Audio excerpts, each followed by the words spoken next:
압살롬과 모든 이스라엘 백성들이 예루살렘에 이르고 아히도벨도 그와 함께 이른지라.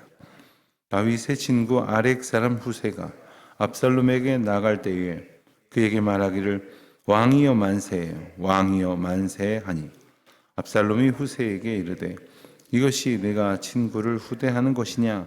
내가 어찌하여 내 친구와 함께 가지 아니하였느냐 하니 후세가 압살롬에게 이르되 그렇지 아니하니이다. 내가 여호와와 이 백성 모든 이스라엘의 택한 자에게 속하여 그와 함께 있을 것이니이다. 또 내가 이제 누구를 섬기리까? 그의 아들이 아니니까 내가 전에 왕의 아버지를 섬긴 것 같이 왕을 섬기리이다 하니라. 압살롬이 아히도벨에게 이르되 너는 어떻게 행할 계략을 우리에게 가르치라 하니 아히도벨이 압살롬에게 이르되 왕의 아버지가 남겨두어 왕궁을 지키게 한 후궁들과 더불어 동침하소서. 그리하면 왕께서 왕의 아버지가 미워하는 바 됨을 온 이스라엘이 들으리니 왕과 함께 있는 모든 사람의 힘이 더욱 강하여지리라 하니라. 이에 사람들이 압살롬을 위하여 옥상에 장막을 지니 압살롬이 온 이스라엘 무리의 눈앞에서 그 아버지의 후궁들과 더불어 동침하니라. 그때 아히도벨이 베푸는 계략은 사람이 하나님께 물어서 받은 말씀과 같은 것이라. 아히도벨의 모든 계략은 다윗에게나 압살롬에게나 그와 같이 여겨졌더라. 아멘. 압살롬의 반역은 우발적인 사건이 아니었죠. 압살롬은 여러 해 동안 칼을 갈고 있었습니다. 그리고 이 이복 형제지간에 벌어졌던 이 살인극으로부터 비롯된 것 같지만 결국 그 모든 상황 가운데에서 자신을 받아들이거나 문제를 해결하려고 하지 아니하였던 아버지 다윗에 대한 분노와 원한이 더해져 갔습니다. 여러 해 동안 그는 여러 가지 생각을 했을 것입니다. 가서 빌어볼까도 생각을 했을 것이고 어떻게 하여야 아버지 마음을 얻을 수 있을 것일까 생각도 하고 노력도 했습니다.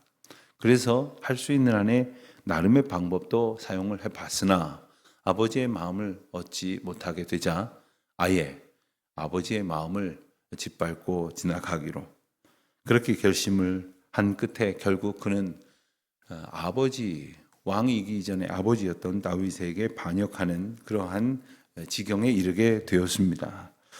우리가 보았던 것처럼 압살롬의 반역은 치밀하게 준비된 것이지만 다윗은 그것을 조금 더 의심하지 않았던 것 같습니다. 세밀하게 살펴보기는커녕 자기 아들을 물론 아들의 살인극으로 인하여 멀리하고 그리고 걱정하였던 부분이 있을지는 모르지만 이와 같은 아들에게 반역을 당할 것까지는 생각을 못했을 것입니다.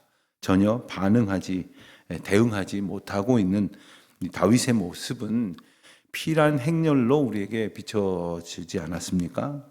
반면에 어제 본 마지막 부분의 말씀에는 다윗의 일행들이 아주 불쌍하게 아주 처량하게 피난 생활을 하고 있는 장면을 보았지 않았습니까? 우리가 그런 상황 가운데서 또 시므이가 저주하는 아주 비참한 그러한 장면도 우리가 보았습니다.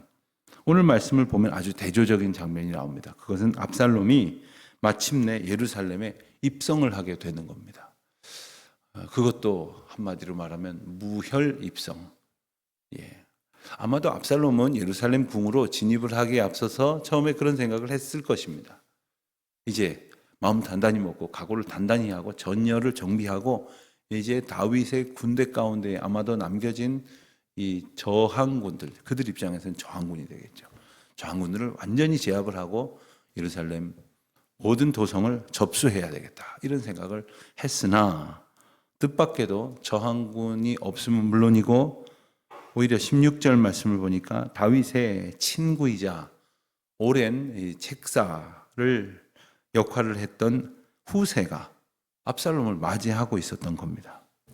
15절에도 보니까 이미 압살롬 곁에는 아히도벨이 있었습니다. 아히도벨과 후세, 즉 다윗을 돕던 가장 강력한 그러한 참모들 두 사람이 지금 압살롬 곁에 서 있습니다. 게다가 15절에서 뭐라고도 표현을 합니까? 모든 이스라엘 백성들이 예루살렘에 이르고 아히도벨도 그와 함께 이른지라. 압살롬과 모든 이스라엘 백성들이라고 말하는 것은 물론 다소간의 과장이 있을 수도 있을 것입니다. 다윗을 따라간 사람도 있고, 그리고 아직 다윗이 다스리는 나라의 백성으로서 마음을 두고 있었던 사람도 있었을 것이기 때문에 그렇습니다.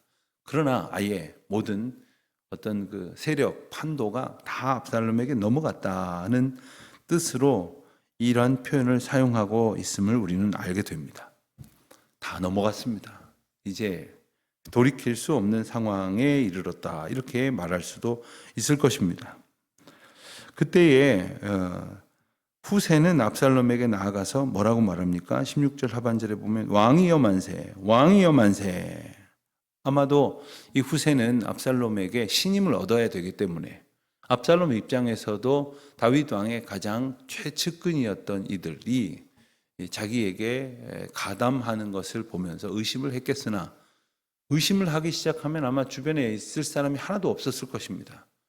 게다가 엄밀히 말하면 압살롬 자신부터가 반역자 아닙니까? 그리고 자신 곁에 있는 모든 사람들은 다 다윗을 따르던 사람들이었습니다. 그러니까 죄다 반역자들이었겠죠. 누구를 충성으로 여기고 누구를 거짓으로 볼 수 있겠습니까?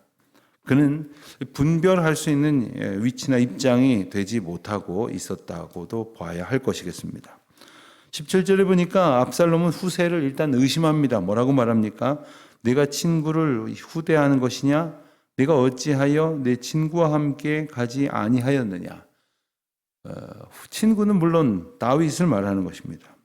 어떻게 다윗에게 이럴 수 있느냐? 이것이 다윗을 향한 그의 충성과 완전히 절연된 것임을 확인하고 싶어 했던 것이죠. 너는 당연히 너의 친구이자 너의 왕인 다윗에게 가야 하는 것이 아니냐라고 물었을 때에 18절에 보면 후세는 그렇지 않습니다. 그러면서 하는 말을 보십시오. 내가 여호와와 이 모든 이스라엘 백성들이 택한 자에게 속하여 그에게 함께 있을 것입니다. 이 말에는 두 가지 왕으로 높이는, 압살롬을 왕으로 떠받드는 그러한 표현이 나옵니다. 우선 여호와께서 택한 자이십니다. 당신은 여호와께서 택한 자이십니다. 또 당신은 이 백성 모든 이스라엘이 택한 왕이십니다. 그러니 내가 그 백성들과 함께 있는 것이 당연하지 않습니까? 이 말은 그를 의심하던 그러한 압살롬의 생각을 걷어내는 건 물론이고 아마 기분이 굉장히 좋았을 거예요. 그렇지, 당연히 이렇게들 인정을 해야지, 똑똑하구만, 아주 상황 파악이 빠르구만, 아마 이런 생각을 했을지 모르겠습니다. 그는 아주 확신에 찬 그리고 논리적인 반응으로 이 압살롬의 의심으로부터 벗어나게 되었다 할 수가 있겠습니다. 또 덧붙입니다. 19절에 보면 내가 이제 누구를 섬기겠습니까? 그의 아들이 아니겠습니까? 내가 전에는 왕의 아버지를 섬겼으나 그것 같이 왕을 섬기겠습니다 하고 충성을 다짐합니다. 아마도 이 약간의 대화를 통해서 이 후세에게 가졌던 압살롬의 의심은 어느 정도 거쳤던 것 같습니다. 그래서 후세를 받아들이고 곁에 두기로 합니다. 20절 이하에 보면 이미 압살롬 곁에 와 있었던 아히도벨이 이제 압살롬에게 한 가지 제안을 합니다. 그 제안을 하기에 앞서서 압살롬은 아히도벨에게 묻지요. 너는 어떻게 행할 계획을 우리에게 가르치라. 우리가 어떻게 행해야 할지를 가르치라. 이렇게 어떤 계략을, 지략가이니 어떤 작전을 하나 밝혀보라. 이렇게 말합니다. 어떤 계획을 가지고 있느냐고 묻는 거죠. 그때 21절에 보면 아히도벨이 내놓은 계획은 참으로 기가 막힙니다. 어이가 없습니다. 뭐라고 말합니까? 아히도벨이 압살롬에게 이르되 21절입니다. 왕의 아버지가 남겨두어 왕궁을 지키게 한 후궁들과 더불어 동침하소서. 아니 이게 무슨 말입니까? 왕의 아버지가 남겨두어 왕궁을 지키게 한 후궁들은 왕의 여인들입니다. 근데 그 여인들을 취하라 하는 말은 무슨 뜻일까요? 고대로부터 전쟁을 벌이고 나면 그래서 이 왕을 제압하여 새로운 통치자가 다스리게 되면 그 왕의 것을 모두 다 빼앗음으로써 왕권을 차지했다고 과시하는 그러한 형태의 어떤 선언이 있습니다. 그 왕의 것을 내가 차지하는 겁니다. 왕의 의자에 앉고 왕이 타던 노새를 타고 말을 타고 또 우리로 말하면 왕의 가마를 타고 또 왕의 상을 받고 모든 것을 다 왕의 것으로 내가 대신하면 내가 왕이 된다고 선언할 수 있겠죠. 그 가운데 대표적인 것이 바로 왕의 여인을 취하는 겁니다. 그런데 문제는 압살롬의 경우에 있어서는 뭐가 됩니까? 아버지의 여인이 되는 겁니다. 다시 말하면 치명적인 근친상간의 죄가 더해지는 겁니다.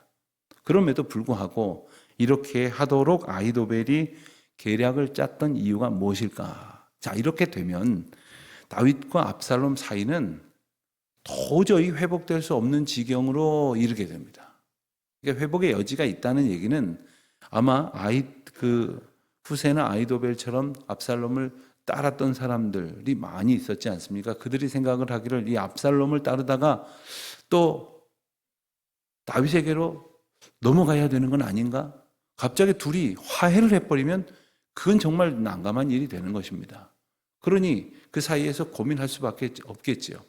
그러나 이 아히도벨의 계략으로 인해서 압살롬이 왕의 즉 아버지의 여인들을 취하하는 사건이 벌어지면 그 사이는 도저히 다시 결합할 수 없는 사이가 됨으로써 이제는 아예 더 이상 건널 수 없는 강을 사이에 두고 완전히 맞서는 형국이 되어지기 때문에 압살롬을 따르는 이들의 결속력이 더 강해질 거라는 뜻입니다.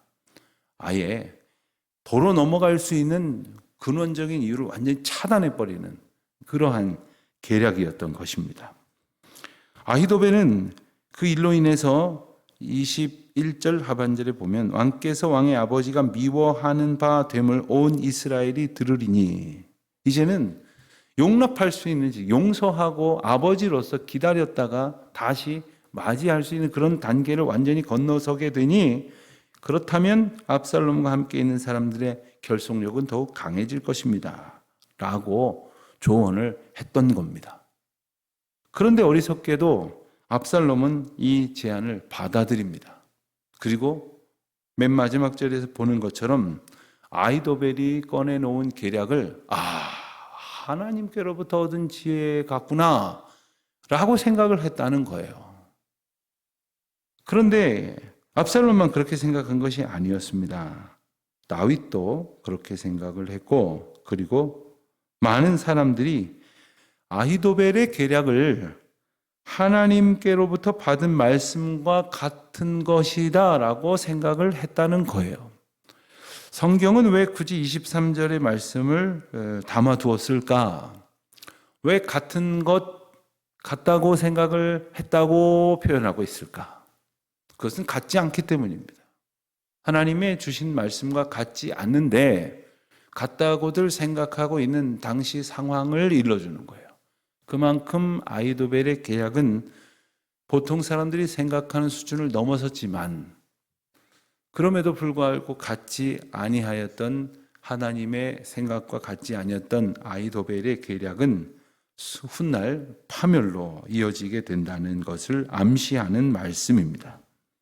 자, 결국 압살롬은 아히도벨이 제안한 대로 22절에 본 말씀처럼 옥상에다가 장막을 치고 그리고 그곳에서 이스라엘 모든 무리가 보는 가운데에서 아버지의 후궁들과 더불어 동침했다 했습니다.